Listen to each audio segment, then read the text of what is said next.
I'm not sure you're familiar with Eric Pearl and the Reconnection. I have written greatly about Eric Pearl and the Reconnection. In fact, white paper number 11 on my website is a discussion of the work I've done with Eric Pearl over the last several years. We monitor his conferences. And Can you just share with us his work and how it relates to what you're doing? I have developed not only a device in which we can lift the gauge symmetry state of the space, but I've developed a device where we can measure the energetic content of the space relative to normal reality as the space is being lifted by this consciousness process.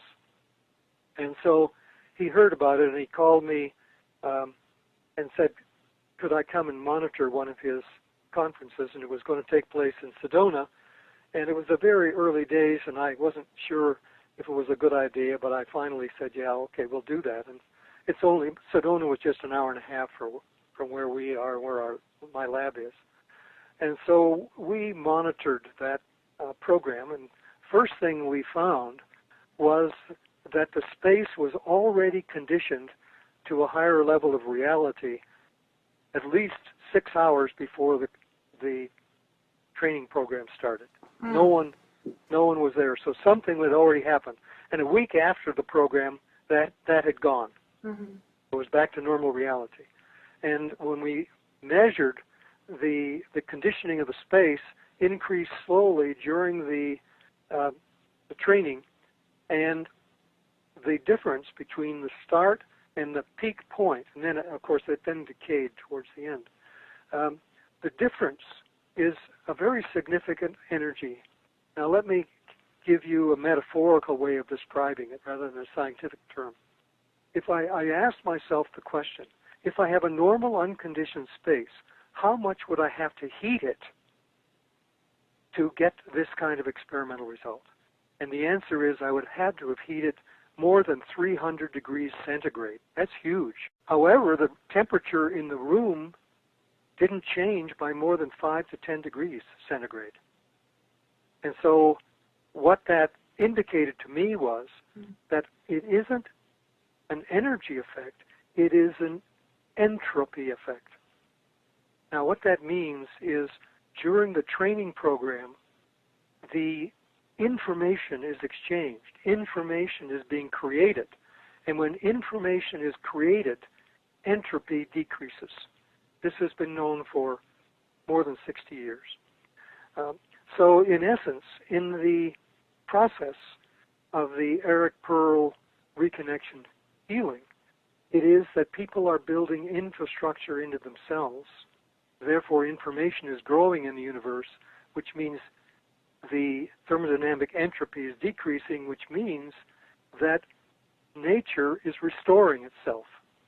You know, back in the 1920s, we knew that normal entropy in processes of nature were increasing with every process, and therefore people were saying that eventually the universe would go cold and everything would die. Well, that's not true any longer, because if you build infrastructure into people and into spaces, then information is created. And when information is created, entropy decreases, which means that we humans, by this process, are restoring information. We're restoring the thermodynamic potential of our universe.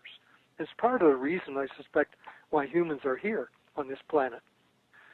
In any event, we went further in subsequent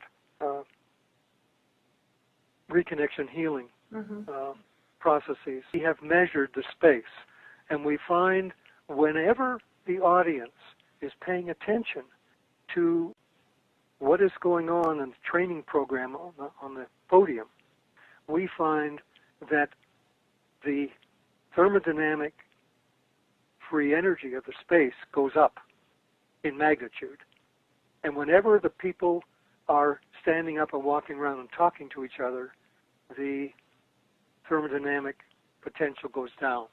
And there's very little temperature change in the room, so this is basically an entropic process. We clearly see one-on-one there is this change, and we can measure that change. So we have monitored 5 Reconnection healing workshops.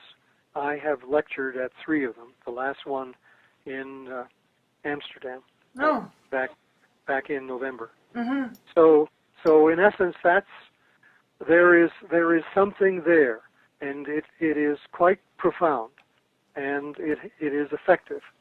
It can heal all of us. All of us have this capability because the human acupuncture meridian, and we'll call it chakra system in the higher dimensional aspects of the universe, these are all at the coupled level of physical reality.